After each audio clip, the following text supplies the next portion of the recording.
Bore हो गए हैं, कोई गेम खेले? हाँ सर, डम सराज खेल सकते हैं, मजा आएगी। चलो सारे मिलके ऊनो खेलते हैं। क्या हो गया आप लोग Okay. को भाई? हम ये कह रहे हैं कि हम गेम खेल के टाइम पास नहीं करेंगे, हम कुछ ऐसा गेम खेलते हैं कि जिससे बच्चों का भी फायदा हो।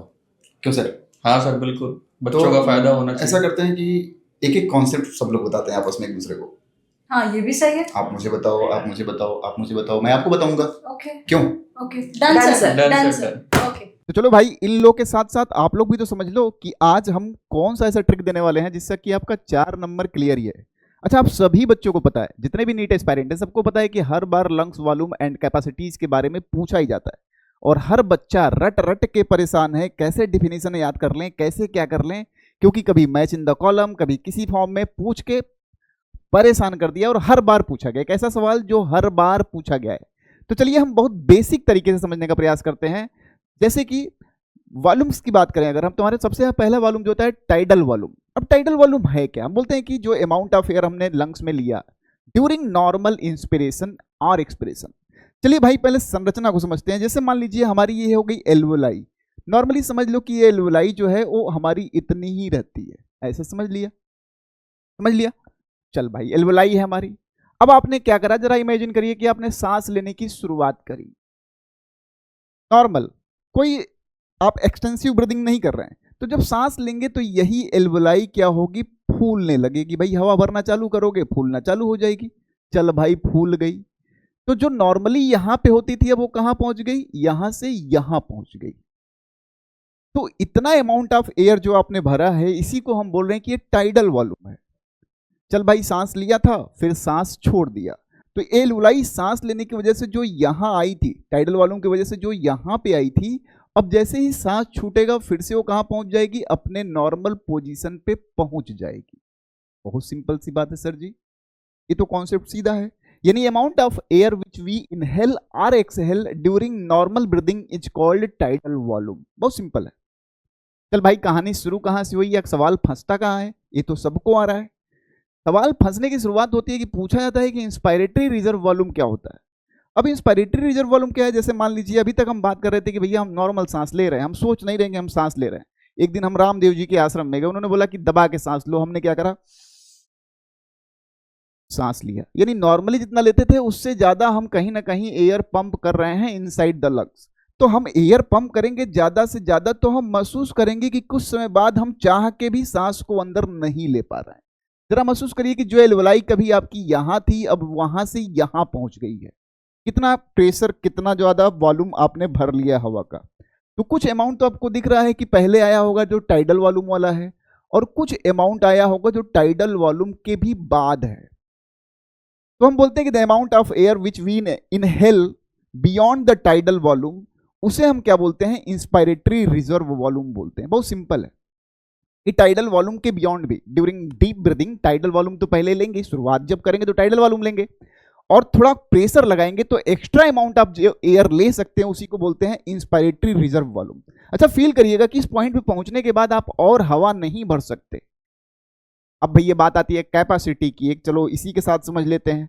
कैपेसिटी मतलब होती है क्षमता। अगर हम 4 रोटी खाते हैं तो हमारी क्षमता हो गई, इससे ज्यादा हम नहीं खा पाएंगे। इंस्पायरेटरी कैपेसिटी क्या है भैया? तो नॉर्मली अगर हम सांस लेने की बात करें तो नॉर्मल जब हम लेते थे तब तो टाइडल वॉल्यूम लेते थे, बहुत दम लगा लिया भैया जी ने, तो क्या किया, इंस्पायरेटरी रिजर्व वॉल्यूम भी भर लिया। इन्हीं दोनों को मिला के क्या बोलते हैं, इंस्पायरेटरी कैपेसिटी। सिंपल है, समझ में आ गया?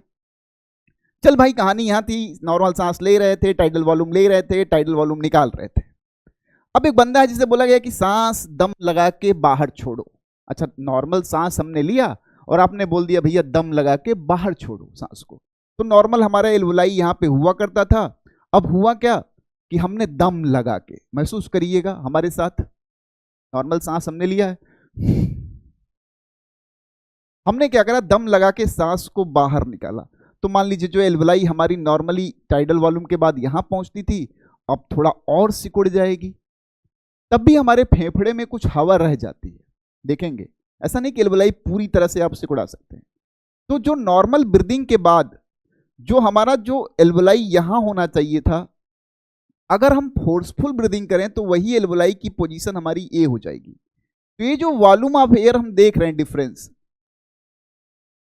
उसी को हम बोलते हैं एक्सपायरेटरी रिजर्व वॉल्यूम, यानी the amount of air which we exhale forcefully after normal breathing. Normal सांस लेने के दौरान अगर हम जितना amount of air tidal volume के बियॉन्ड बाहर निकाल सकते हैं उसे बोलते हैं क्या, एक्सपायरेटरी रिजर्व वॉल्यूम। यानी नॉर्मल जब हम सांस ले रहे हैं दोस्त, तो हम टाइडल वॉल्यूम ले भी रहे हैं और निकाल भी रहे हैं। जब हम थोड़ा फोर्सफुल सांस को बाहर निकालना चाहें तो हम एक्सपायरेटरी रिजर्व वॉल्यूम ही बाहर फेंक पा रहे हैं, यानी इसके बियॉन्ड हम हवा नहीं निकाल सकते अपने फेफड़ों से। इसीलिए तो इसे हम बोलते हैं एक्सपायरेटरी कैपेसिटी, यानी सांस छोड़ने की औकात। ये सांस लेने की औकात थी और ये सांस छोड़ने की औकात है। हम बोल रहे हैं कि हमारे यहां जब हम दम लगा के सांस को बाहर फेंक दिए तब भी हमारे एल्वोलाई में कुछ ना कुछ हवा यहां बचता हुआ दिख रहा है, पूरी तरह नहीं सिकुड़ा। और इसी अमाउंट ऑफ एयर को हम बोलते हैं क्या, रेजिडुअल वॉल्यूम। क्या बोलते हैं भैया, रेजिडुअल वॉल्यूम बोलते हैं। बहुत सिंपल सा है सर जी। चलो भैया जरा सोचो कि अब जब आप दम लगा के सांस बाहर नहीं छोड़ रहे थे, जब दम लगा के छोड़े तब तो आपके पास रेजिडुअल वॉल्यूम बचा, लेकिन आप जब नॉर्मल ब्रीदिंग कर रहे थे उस दौरान तो आपके पास दो चीजें होंगी सर जी एल्वोलाई में, रेजिडुअल वॉल्यूम भी होगा और एक्सपायरेटरी रिजर्व वॉल्यूम भी होगा। इन्हीं दोनों को मिला के हम बोलते हैं क्या, फंक्शनल रेजिडुअल कैपेसिटी। बहुत सही, समझ में आया, सिंपल है। फिर हम बोलते हैं, आता है हमारे पास टर्म वाइटल कैपेसिटी। अरे भाई वाइटल मतलब होता है ये जिंदा, और जिंदा हो तो मैक्सिमम क्या कर लोगे, इसकी बात हम कर रहे हैं। तो मैक्सिमम क्या कर लोगे, तो टाइडल वॉल्यूम ले ही रहे थे सर जी, बहुत दम लगाएंगे तो थोड़ा और हवा भर लेंगे, उसे इंस्पायरेटरी रिजर्व वॉल्यूम कहेंगे, और बहुत दम लगाएंगे तो थोड़ा और बाहर हवा निकाल देंगे, जिसे हम कहेंगे एक्सपायरेटरी रिजर्व वॉल्यूम। इन तीनों को जोड़ लीजिए, यानी tidal volume plus ERV plus IRV, ये क्या हो जाएगी, आपकी वाइटल कैपेसिटी हो जाएगी। क्योंकि जो रेजिडुअल वॉल्यूम है वो तो आप चाह के भी बाहर नहीं निकाल पाओगे, तो जिंदा रहते हुए जितना मैक्सिमम एक्टिविटी परफॉर्म कर सकते हो। फिर आई क्या, फिर आई हमारे यहाँ टोटल लंग कैपेसिटी, यानी लंग कैपेसिटी की बात करें कि लंग कैपेसिटी कितनी होगी, तो भैया जब कैपेसिटी पूरे लंग्स की ही मेजर करेंगे हम, तो वाइटल कैपेसिटी के साथ साथ हम रेजिडुअल वॉल्यूम को भी जोड़ दें तो हमारे यहाँ क्या मिल जाएगा, टोटल लंग कैपेसिटी मिल जाएगा। ये बस समझने की बात है, डायग्रामेटिकली बहुत प्यार से आप इसे समझ सकते हैं 5 मिनट में, डिफिनीशन रटने की कोई जरूरत नहीं है। और आप कमेंट बॉक्स में बता भी सकते हैं कि आपको कौन से ऐसे टॉपिक हैं जो लगते हैं कि इंपॉर्टेंट है, उनको थोड़ा और आसान तरीके से हमें समझाना है। डेफिनेटली बताएंगे हम आपको। स्वागत है आपका।